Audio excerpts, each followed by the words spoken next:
Hello दोस्तों, स्वागत है आप सभी का एक बार फिर से। आज मैं आपके लिए लेकर आई हूँ एक मज़ेदार कहानी जिसे सुनकर बहुत ही मज़ा आने वाला है।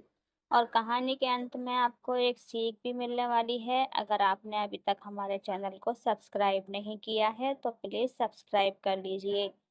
वीडियो अच्छी लगे तो लाइक कीजिए, शेयर कीजिए। आप हमारी कहानी किस शहर, किस गांव से देख रहे हैं? कृपया कमेंट बॉक्स में अपने शहर का नाम ज़रूर शामिल करें। तो चलिए शुरू करते हैं आज की कहानी। सीता जी अपनी बहू के बाल पकड़कर गुस्से में दांत पीसते हुए बोली, बहू इतनी जल्दी कोई प्रेग्नेंट नहीं होता। तुम्हारी शादी को मात्र 8 दिन ही हुए थे और तुमने इतने में ही प्रेग्नेंट हो गई। ये बात विश्वास करने के लायक नहीं है। ज़रूर ये बच्चा तुम्हारी किसी प्रेमी का होगा। शादी से पहले तुमने गलत काम किया होगा। उसी की ये निशानी है और अब तुम इस बच्चे को हमारे खानदान का नाम देना चाहती हो। ये हरगिज़ नहीं होगा। अभी के अभी मेरे घर से निकल जाओ। उसके ससुर जी ने भी धक्के मारकर उसे घर से बाहर निकाल दिया और दरवाज़ा भीतर से बंद कर लिया। कोमल रोते हुए कहने लगी, पापा जी प्लीज़ दरवाज़ा खोल दीजिए। आप लोग मुझ पर गलत इल्ज़ाम लगा रहे हैं। मैंने कोई भी गलत काम नहीं किया है। मेरा कोई प्रेमी नहीं था। बार-बार रोते हुए कोमल दरवाज़ा खटखटाती जा रही थी और यही शब्द दोहराए जा रही थी, लेकिन भीतर बैठे उसके सास-ससुर और देवर मानो कान बंद करके बैठे थे। उसके ससुर ने गुस्से से गरजते हुए कहा, निकल जाओ मेरे घर से। मैं अपने घर की बदनामी होते हुए नहीं देख सकता। अब मेरा राजू इस दुनिया में नहीं है तो तुम भी उसका कोई रिश्ता नहीं है। कोमल रोती हुई सिसकते हुए वहां से चली गई। उसके ससुर ने राहत की सांस ली, वरना उन्हें लग रहा था कि बेटे के जाने के बाद अब विधवा बहू का बोझ उन्हें ही उठाना पड़ेगा। ऊपर से वह प्रेग्नेंट थी तो उसके बच्चे की परवरिश भी उन लोगों को करनी ही पड़ेगी। इसीलिए उन लोगों ने उस पर लांछन लगाकर उसे घर से निकाल दिया। सोमनाथ जी अपनी मूछों पर ताव देते हुए बोले, देखा भगा दिया ना उसे। तुम लोग बेकार में ही टेंशन ले रहे थे। सीता जी उनकी बगल में बैठते हुए बोली, बिल्कुल सही किया आपने। हम इन लोगों का बोझ क्यों उठाएं? वैसे भी हमारे पास हमारा दूसरा बेटा है ना, तो हमें किसी और की क्या जरूरत है? इतना कहकर वे गर्व भरी नजरों से छोटे छोटे सोनू की ओर देखने लगे। सोनू भी हंसते हुए बोला, और नहीं तो क्या। अब भैया इस दुनिया में नहीं है तो क्या मैं अपनी संपत्ति इन लोगों पर लुटा दूं? सोनू अभी कॉलेज में पढ़ाई कर रहा था, फिर भी माता पिता के साथ रहकर वह भी ये सीख रहा था। उसे अपनी भाभी से जरा भी सहानुभूति नहीं थी। कोमल रोती बिलखती हुई स्टेशन आई। उसके पास रुपये भी नहीं थे तो अजनबी लोगों ने वह मदद मांगने लगी। एक बुजुर्ग ने उसकी विपत्ति सुनकर उसे कुछ रुपए दे दिए। तब कोमल ने अपने मायके जाने का टिकट लिया और ट्रेन के आने पर वह ट्रेन में बैठ गई। ट्रेन में बैठते ही उसका मन पीछे की घटनाओं की ओर भागने लगा। कोमल की शादी को 8 दिन ही हुए थे। वे हनीमून पर गए हुए थे और उसी दिन उन्हें वापस लौटना था। रानीखेत में 5 दिन कब गुजर गए थे उसे कुछ पता ही नहीं चला था।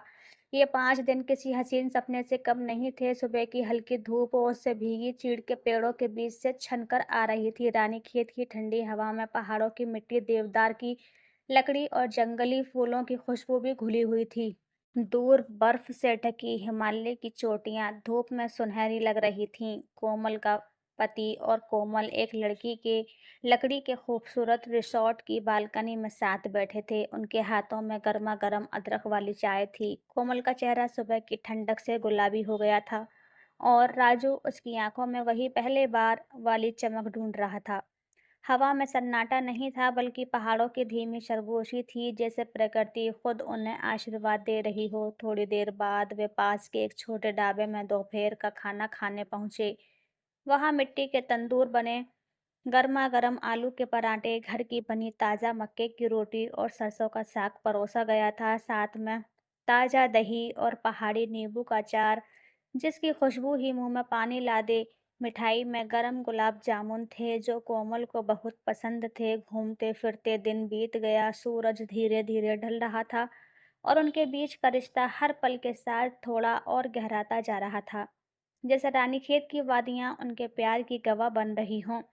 बड़े ही सुकून भरे माहौल में उनके दिन बीते थे। उस दिन वह वापस अपने पति के साथ ससुराल की ओर लौट रही थी कि अचानक एक खतरनाक मोड़ पर सामने से आती हुई कार से बचने के चक्कर में उनकी कार खाई की ओर मुड़ गई।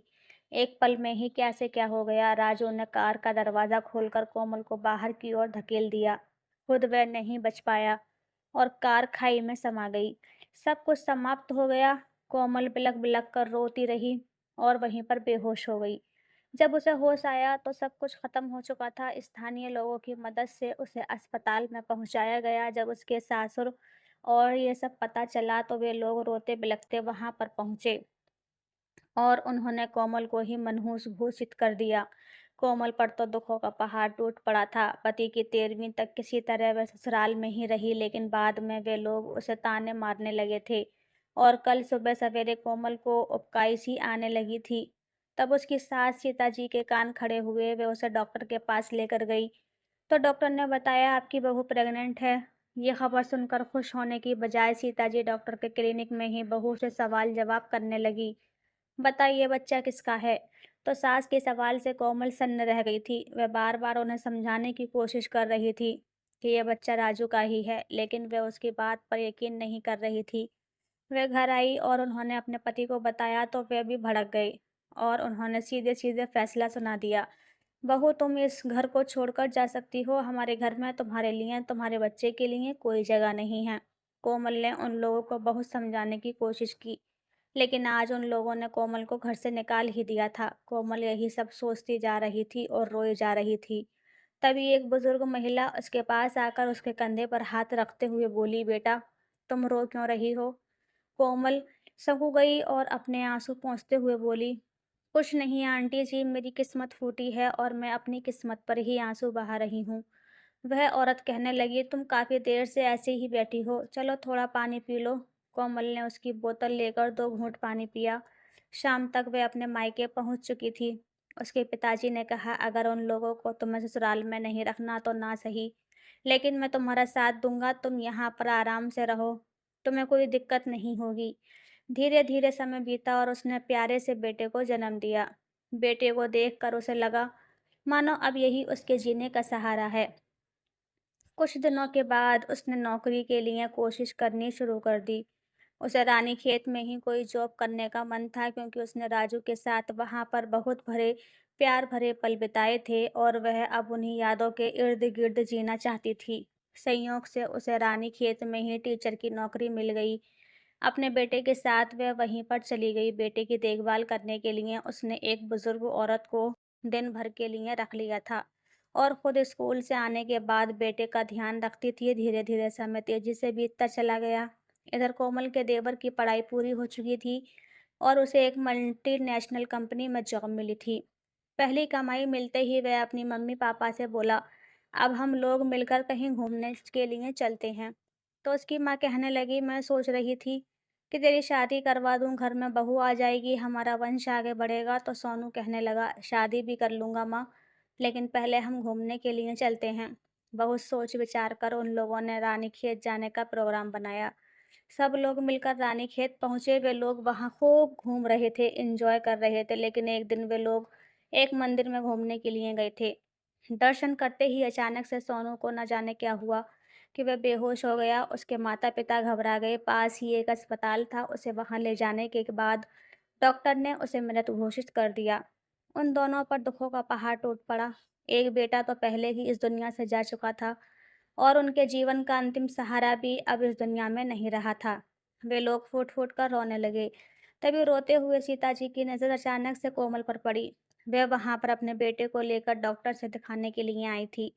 कोमल के बेटे पर नज़र पड़ते ही मंगला जी शब्द रह गई थी, क्योंकि वह तो बिल्कुल राजू का ही प्रतिरूप था।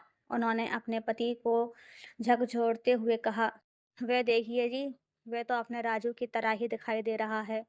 इसका मतलब ये बच्चा राजू का ही है। हमने बेकार में ही उस पर शक किया। सोमनाथ जी भी ये देखकर अचंभित रह गए थे। उन्होंने लपकते हुए कोमल के पास जाकर कहा, बहू तुम यहाँ कैसे? कोमल इतने सालों के बाद ससुर जी को सामने देखकर हैरान रह गई और कहने लगी, आप यहाँ क्या कर रहे हैं? तो वह रोते हुए कहने लगे, बहू सब बर्बाद हो गया। शायद हमने तुम्हारे साथ गलत किया, ये सब उसी का फल है। अब हमारा कोई सहारा नहीं। सोनू को हार्ट अटैक आया था और आज उसकी ही मृत्यु हो गई। लेकिन भगवान का लाख लाख शुक्र है कि उन्होंने हमें तुमसे मिला दिया। वे भी शायद यही चाहते हैं कि अब तुम हमारे साथ रहो। राजू के बेटे को हम अपने परिवार का नाम देंगे, आखिर वही तो हमारे खानदान को आगे बढ़ाएगा। कोमल का मन कड़वाहट से भर उठा। वह कहने लगी, उस समय तो आपने मुझ पर लांछन लगाया था कि इतनी जल्दी कोई प्रेग्नेंट नहीं होता। ये बच्चा किसी और का है तो फिर आप इस बच्चे को सहारा कैसे बना सकते हैं? उसकी सास हाथ जोड़ते हुए कहने लगी, बहू, हमें माफ़ कर दो। अब तुम हमारी स्थिति नहीं समझोगी तो और कौन समझेगा? कोमल ने कहा, आज भी अगर आपका छोटा बेटा इस दुनिया में होता तो शायद आप लोग मेरा तिरस्कार ही करते, लेकिन आप लोग तो मौका परस्त निकले। भगवान ने शायद हमें इसीलिए मिलाया है ताकि आप लोग जिंदगी भर अफसोस करें कि आपने क्या क्या गलतियां की हैं, और मुझे भी सुकून रहे कि आप लोगों को आपकी गलतियों की सज़ा मिल चुकी है। इतना कहकर वह अपने बेटे का हाथ थामकर मजबूत कदमों के साथ वहां से चली गई, और उसके सास-ससुर उसे जाते हुए देखते रह गए। आज उनके हाथों से सब कुछ निकल चुका था और वे बिल्कुल खाली हाथ थे। अब दोनों अपना सिर पीट रहे थे कि उसी समय उन्होंने कोमल को मजबूर समझकर अकेले छोड़ दिया था, तो आज ईश्वर ने उन लोगों को भी बिल्कुल अकेला कर दिया था। उनके वंश को आगे बढ़ाने वाला होते हुए भी अब शायद उन्हें अकेले ही अपने दिन काटने होंगे। कोमल के कदम तो आगे बढ़ चुके थे, लेकिन उसके पीछे खड़े ससुर की आंखें अब तक उसके बेटे के चेहरे में राजू की छवि ढूंढ रही थीं। आज उन्हें समझ में आ गया था कि समय के साथ सिर्फ इंसान नहीं, सच्चाई भी सामने आती है। जब उन्होंने कोमल को घर से निकाला था, तब उनका घमंड और शक दोनों जोरों पर था। आज जब समय ने उनके हाथों से सब कुछ छीन लिया, तब उन्हें ये एहसास हुआ कि किसी पर बिना सोचे समझे लांछन लगाना कितना बड़ा पाप होता है। राजू तो चला गया, सोनू भी चला गया, और पीछे रह गए बस दो बुजुर्ग, जिनके पास अब पछताने के अलावा कुछ नहीं था। कोमल ने भले ही उन्हें माफ़ नहीं किया, लेकिन उसकी बातों ने उन्हें जीवन का सबसे बड़ा पाठ सिखा दिया था कि हर किसी के दुख के पीछे एक कहानी होती है, और सच्चाई का फैसला करने का हक सिर्फ भगवान जी के पास है। जो उन्होंने कोमल के साथ किया, वही आज उनके साथ हुआ। जिस बहू को उन्होंने बोझ समझकर निकाल दिया था, वही उनके वंश की असली धरोहर थी। लेकिन अब बहुत देर हो चुकी थी। कोमल तो चली गई, पर उनके जीवन में एक खालीपन छोड़ गई। ऐसा खालीपन जिसे न समय भर सकता था और ना ही कोई पछतावा। तो दोस्तों, अगर आपको कहानी पसंद आई हो तो कमेंट करके ज़रूर बताइएगा, और नई कहानियों के लिए हमारे चैनल को सब्सक्राइब ज़रूर कर लीजिए। धन्यवाद।